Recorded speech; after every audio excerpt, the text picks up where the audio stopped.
नमस्कार दोस्तों, आप सबका बहुत बहुत स्वागत है आपके अपने YouTube चैनल बिजटेक न्यूज में। दोस्तों, आज एक बार फिर एक नए टॉपिक के साथ एक नए वीडियो के अंदर हम आप सबका स्वागत करते हैं। आज एक नई टॉपिक को लेके हम लोग आपके साथ आए हैं और वो है एक ऐसी विकसित सभ्यता के ऊपर हम बात करने जा रहे हैं जो कि पूरे दुनिया में सब लोग चाहते हैं कि हम उस देश से जुड़े, उस देश के अंदर हम पहुंच जाएं, किसी भी तरीके से हम वहाँ व्यापार करें या नौकरी करें। जी हाँ, हम बात कर रहे हैं अमेरिका, जो कि दुनिया का सबसे पावरफुल कंट्री है, सबसे रईस कंट्री है और सबसे हुनरमंद और सबसे अक्लमंद लोग वहाँ जो है काम करते हैं और उनको हायर करा जाता है दोस्तों। लेकिन उसके बावजूद भी उस देश के अंदर बीते हफ्ते में वहाँ 3 बैंक्स जो है वो जो है कोलैप्स कर गए। 3 बैंकों का वहाँ एक बहुत बड़ा क्राइसिस, हमने फाइनेंशियल क्राइसिस देखा और उस क्राइसिस का असर ये हुआ दोस्तों कि पूरी दुनिया भर के जो वैश्विक बाजार है, स्टॉक मार्केट है, जिनके माध्यम से ये चीजें रिफ्लेक्ट करती हैं क्या फाइनेंशियल गतिविधियां चल रही हैं देश दुनिया में, कि हर खबर का जो असर है उसके स्टॉक मार्केट के ऊपर देखने को मिलता है। तो दोस्तों, अमेरिका के अंदर बीते दिनों एक SVB यानी सिलिकॉन वैली बैंक करके एक बैंक था जो कि कोलैप्स करा। उसके बाद एक सिल्वर गेट करके एक बैंक था और सिग्नेचर करके एक बैंक, 3 बैंक्स का जो क्राइसिस देख रहे थे। उसके साथ साथ एक और बहुत बड़ा बैंक था क्रेडिट स्विस करके, उसके अंदर भी कल प्रॉब्लम्स की बात सुनने में स्पष्ट तौर पे आ गई, जो कि बहुत पहले से चली आ रही थी दोस्तों।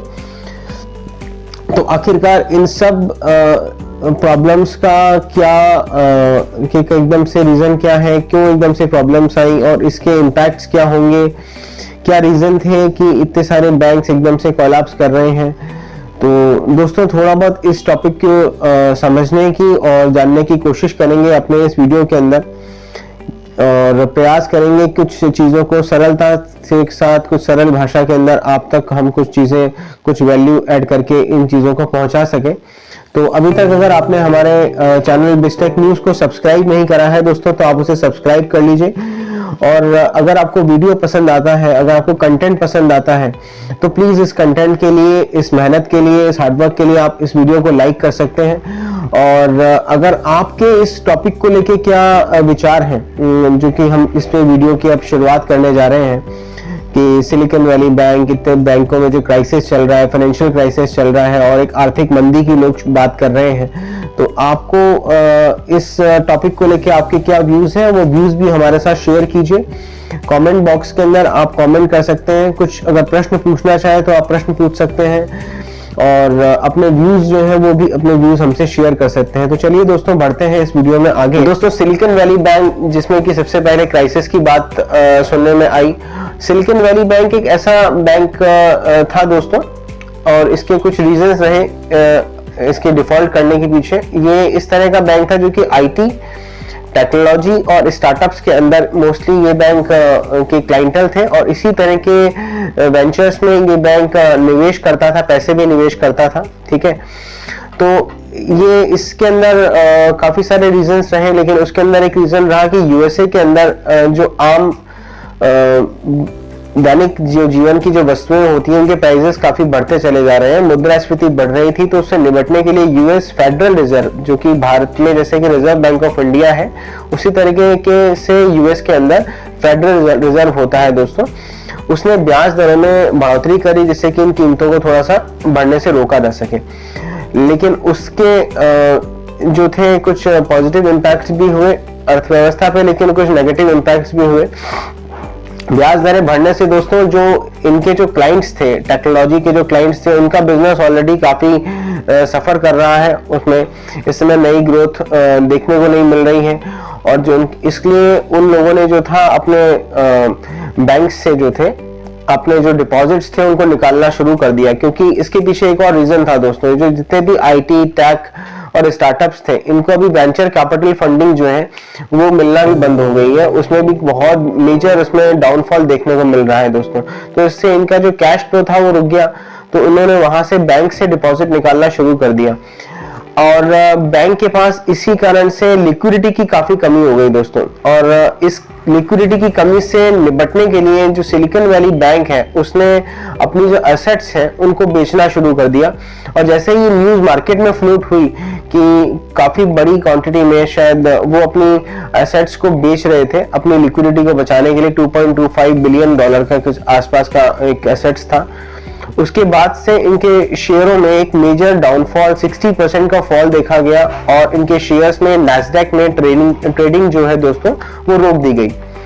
और इसके कारण जो थे इस बैंक का पूरा जो बिजनेस था, मॉड्यूल था, इसके जो एसेट्स थी, जो परिसंपत्तियां थी, जो जमा थी, डिपॉजिट्स थे, वो सब उन्होंने फेडरल रिजर्व ने अपने अधिकार में कर लिए दोस्तों। एसवीबी जो बैंक था, सिलिकॉन वैली बैंक, उसके ज्यादातर जो ग्राहक हैं वो कॉर्पोरेट ग्राहक थे। इसके पीछे एक और रीजन ये था दोस्तों कि इनके जो ग्राहक थे वो सारे कॉर्पोरेट्स थे, बड़े बड़े कॉर्पोरेट्स, बड़ी बड़ी कंपनीज ही इनके बिजनेस मॉड्यूल के साथ जुड़ी हुई थी, जो उनको कर्ज देते थे, उनमें इन्वेस्टमेंट्स भी करते थे। लेकिन इनका जो बिजनेस था, अगर इनमें कुछ प्रॉब्लम आई, इन कंपनीज में जब प्रॉब्लम आई तो डेफिनेटली बैंक में वो प्रॉब्लम रिफ्लेक्ट हुई। इनके बिजनेस को डूबने का पीछे, इस बैंक को कोलैप्स करने के पीछे उसका रीजन एक और सबसे बड़ा था, डाइवर्सिफिकेशन ऑफ बिजनेस नहीं था। इनके पास कोई रिटेल क्लाइंटल नहीं था। अच्छा, अगर इनका अलग अलग इंडस्ट्रीज के इनके क्लाइंट्स होते, इनका रिटेल जो क्लाइंटल था वो सॉलिड होता, तो डेफिनेटली इनका जो कंपनी या बैंक था वो कोलैप्स नहीं कर पाता, फेल नहीं कर पाता, उनको लिक्विडिटी की समस्या भी नहीं होती दोस्तों। तो इस तरीके से काफी सारी चीजें थी। इसी के साथ साथ जो एसवीबी बैंक था, सिलिकॉन वैली बैंक, इन लोगों ने कुछ बॉन्ड्स भी में ये लोग निवेश करते हैं, बैंक्स कुछ अपने बैंकिंग सिस्टम होता है, पैसे कमाने के लिए, अर्न करने के लिए अपने जो निवेश होते हैं उस निवेश को कहीं वापस पुनः निवेशित करते हैं, उसी से कुछ पैसा कमाते हैं, इंटरेस्ट। तो इन्होंने जो बॉन्ड्स खरीदे थे तो उन बॉन्ड्स के अंदर भी दोस्तों काफी मेजर जो था वो गिरावट आई और उस गिरावट के कारण इनके हालात और चिंताजनक हो गए। और डेफिनेटली ये बैंक जो थे एक टाइम के बाद इन बैंक्स की स्थिति खराब हो गई और ये बैंक दिवालिया घोषित हो गए दोस्तों। क्या इस तरह का क्राइसिस हमारे हिंदुस्तान के बैंक या हिंदुस्तान की बैंकिंग व्यवस्था में भी हो सकता है? ऐसा संदेह, ऐसी बातें की जा रही है, लेकिन दोस्तों हमारे यहाँ का जो बैंकिंग सिस्टम है वो और देशों की अपेक्षा काफी मजबूत है।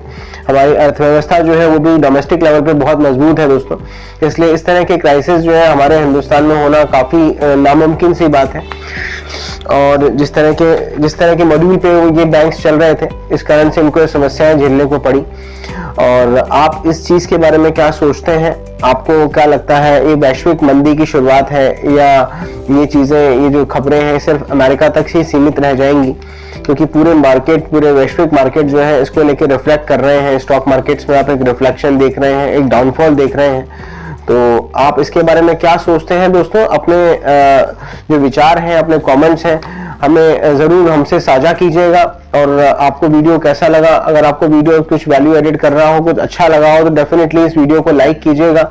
और अभी तक अगर आपने हमारे चैनल को सब्सक्राइब नहीं करा हो तो हमारे चैनल बिजटेक न्यूज को आप सब्सक्राइब कीजिएगा दोस्तों। और तो फिर मिलते हैं आपसे फिर किसी एक नए वीडियो में। तब तक के लिए जय हिंद, जय भारत।